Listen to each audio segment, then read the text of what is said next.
우리가 복음을 듣는 방식이 있어서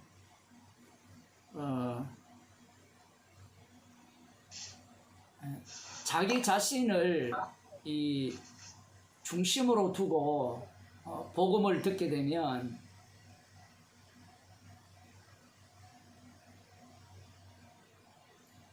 복음이라는 것이 들리지가 않게 돼요.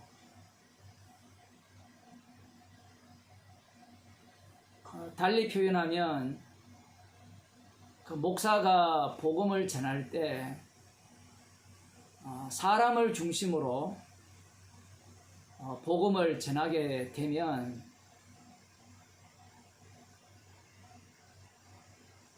결국은 그 사람을 나 외에 다른 신을 내게 있지 말지라는 그 율법의 말씀을 적용하는 그 적용자가 되는 겁니다.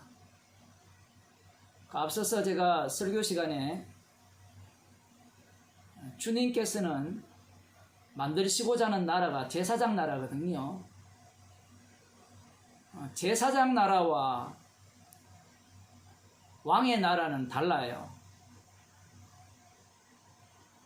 이스라엘 자손들이 왕을 요구할 때 그 왕은 어떤 나라나 그 왕이 다스리는 나라는 열방과 같은 나라거든요. 그 나라의 표본 모델이 바벨론 제국입니다. 느부갓네살 왕을 중심으로 한 그 바벨론 제국이 이스라엘이 꿈꾸는 하나님 나라예요.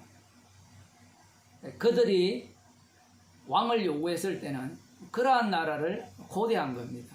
그 나라를 사울 왕이 만들어 줄 것이라고 그렇게 기대를 했지만 사울 왕의 그 행실로 인하여서 여호와 하나님께서는 사울을 버리고 마음에 아파한 다윗 왕을 세웠죠. 그래서 이스라엘 백성들은 다윗 왕을 통하여서 자신들이 꿈꾸는 나라를 만들어 줄 것이라는 그런 기대를 갖고 있었던 겁니다. 그 속에서 이제 하나님의 율법은 어떻게 작용되느냐라고 할 때는 항상 자기 중심으로 율법이 작용되어지고 있고 하나님의 언약도 그들이 꿈꾸는 나라 중심으로 언약을 해석하고 있고 하나님께서 때마다 이 다윗에게 응답을 주시는데 그 응답조차도 어떻게 해석하느냐라고 할 때는 다윗이 생각하는 그 나라, 다윗이 왕이 되는 나라를 꿈꾸는 더 확고하게 해주는 그러한 어떤 말씀으로 다윗이 받고 해석하게 되는 겁니다. 그런데 하나님께서 만드시고자 하는 나라는 다윗이 꿈꾸는, 다윗이 예상하는 그 왕을 죽이시고 만드시는 나라, 그 왕을 희생제물로 만드셔서 만드시는 나라, 그 나라를 하나님께서는 언약의 나라, 아들의 나라 이렇게 표현하고 있죠. 골로새서에 보면 이런 성경의 표현이 있는 이유가 그러합니다. 십자가에 못 박히실 때 유대인의 왕 이렇게 표현되어졌고요. 분명히 사도행전에 보게 되면 십자가에 달려 죽으시고 부활하신 분을 주님으로 이렇게 묘사하고 있죠. 근데 그 주님은 반드시 십자가에 못 박혀 죽으신 주님이에요. 우리들이 예상하는 어떤 그러한 강력한 힘을 발휘하는 그러한 주가 아니에요. 이 땅에서 인간들이 소망하는 그런 식의 나라가 아니라는 겁니다. 그래서 아들의 나라의 특징은 예수님의 그 피를 자랑하는 나라이기에 그 주님의 죽으심에 참여하는 자들만이 들어갈 수 있는 나라고요. 이 말은 곧 우리들이 기대하는 그 나라가 계속해서 무너지고 깨어지는 속에서 드러나는 아들의 나라의 모습을 띠게 된다라는 사실입니다. 오늘 제가 오전 설교 때 그 사울과 아나니아를 이렇게 서로 언급하면서 엘리야 선지자까지 제가 언급을 했죠. 우리는 성경을 대할 때, 말씀을 대할 때 처음에도 말씀드린 바와 같이 자신의 왕됨을 포기하지 않고 말씀을 대하는 겁니다. 그러하기에 그것을 투영을 해서 말씀을 읽고 해석을 하기 시작하는 거예요.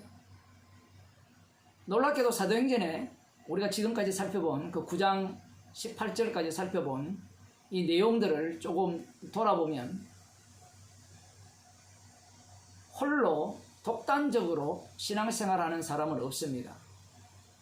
그리고 더 놀라운 사실은 만남을 통해서 날아갈 자는 날아가고 만남을 통해서 오히려 주께서 자기 자신을 부인시키게 만드는 그러한 사건의 연속성으로 지금 사도행전이 진행되고 있다는 사실입니다.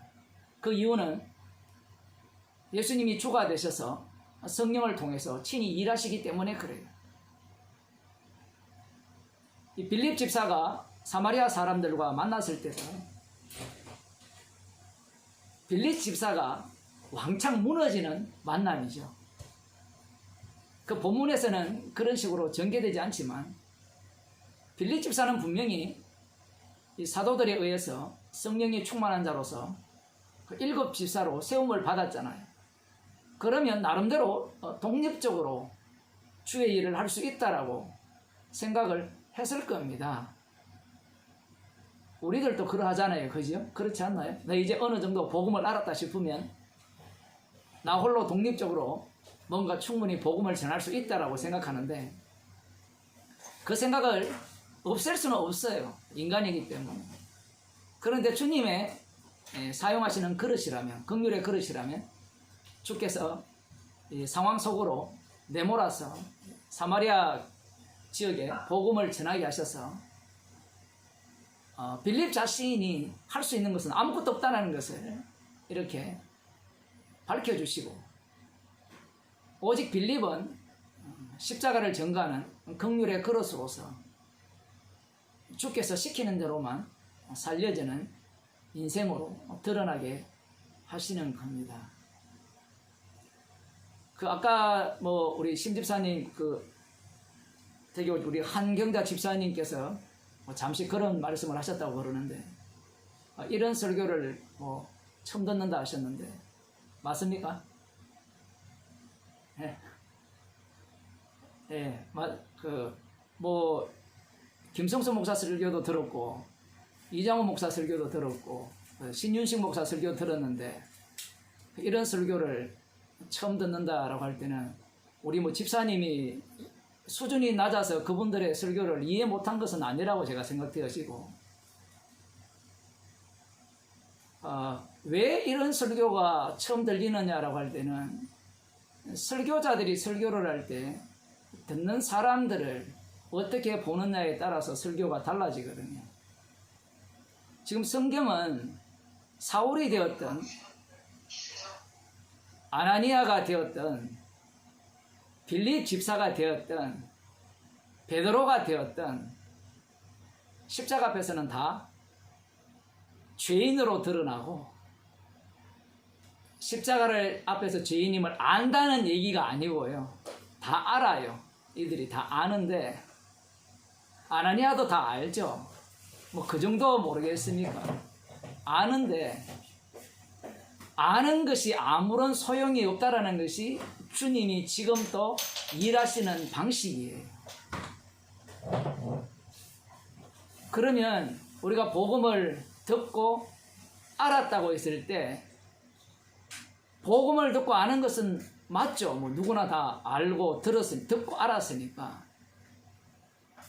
살았기에 이걸 달리 표현하면 긍휼의 그릇이 되었기에 주님은 긍휼의 그릇다운 면모를 주께서 상황을 통해서 보이신다는 겁니다. 그러면 설교를 통해서 우리가 무너져야 되고 우리가 깨어져야 되죠.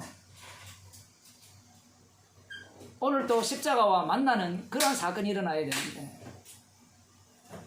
설교가 여러분은 이미 죄인임을 알고 은혜를 알고 복음을 아는 자이기에 마음 편안하게 오늘 또 설교 한 편 관람하시고 가실게요. 이런 식의 설교가 되어진다는 겁니다. 그러면 설교를 들으면 들을수록 나 자신이 더욱더 강화되죠.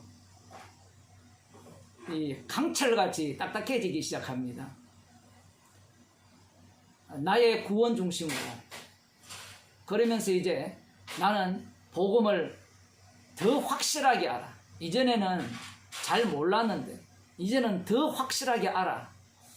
라는 식의 이제 설교가 되어지고 듣는 사람도 그렇게 되어지는 거예요. 사실은 복음을 듣게 되면 다시는 교회 오기 싫다라는 마음이 생겨야 되거든요. 십자가는 내 마음에 들지 않아요. 근본적으로. 뭐 그런 마음이 들으라는 말이 아니라 표현이 그런 거예요. 우리는 자신은 본성적으로 육이 있는 한 나의 나됨, 나의 증거를 원하고 내가 주의 자리에 가기를 원하기 때문에 복음은 우리를 찔러 쪼개버리죠. 찔러 쪼개니까 그 나의 나됨이라는 것이 들은 복음 이러한 것들을 바탕으로 해서 세워졌기 때문에 그것이 쪼개지니까 기분이 나쁜 거죠. 불쾌하고.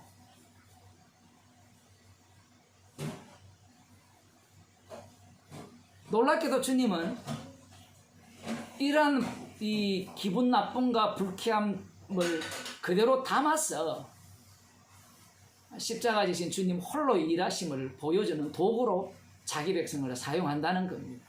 아나니아를 볼 때 그렇지 않는 모습이 그대로 노출이 되죠.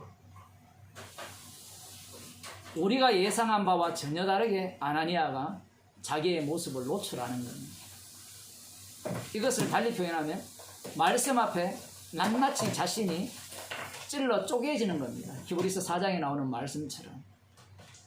왜냐하면 성도를 부르신 이유는 주님의 증인 삼기 위함이에요. 구원하기 위함이 아니에요. 제가 구원과 증인 삼는 것을 왜 이렇게 구별하는가 하면 제사장 나라의 특징은요, 희생 제물이 되는 것이 제사장 나라의 특징이에요. 영원한 대제사장 대신 예수님께서 영담번 제사를 드리셨잖아요. 그 죽으심을 영원히 증거하는 자가 성도들인데 그 성도들이 그 죽으심을 본받아서 희생 제물 되는 겁니다. 이 땅에서 복음을 전한다는 자체가, 성도가 이 땅에서 살아간다는 자체가 희생 제물로서 사는 거예요. 그런데 구원 중심이 되면 이 왕의 나라를 꿈꾸는 거예요. 나 구원받았다. 나 구원받았다면 너 구원 못 받았지. 나 보고 말아. 너 몰라. 이렇게 가는 거예요. 논리가. 제사장 나라가 되면 글쎄 피를 자랑하고 이 왕의 나라를 꿈꾸는 자는 자기 구원을 자랑하죠. 왜냐하면 그것이 자신의 소원이기 때문에. 그러한 어떤 차이점이 이렇게 있는 겁니다. 주님께서 자기의 신의 피로 구원하신 긍휼의 그릇에 대해서는 철저하게 상황과 환경을 주님이 조성하셔서 주님이 친히 십자가의 증인으로 만들어내신다라는 사실이에요.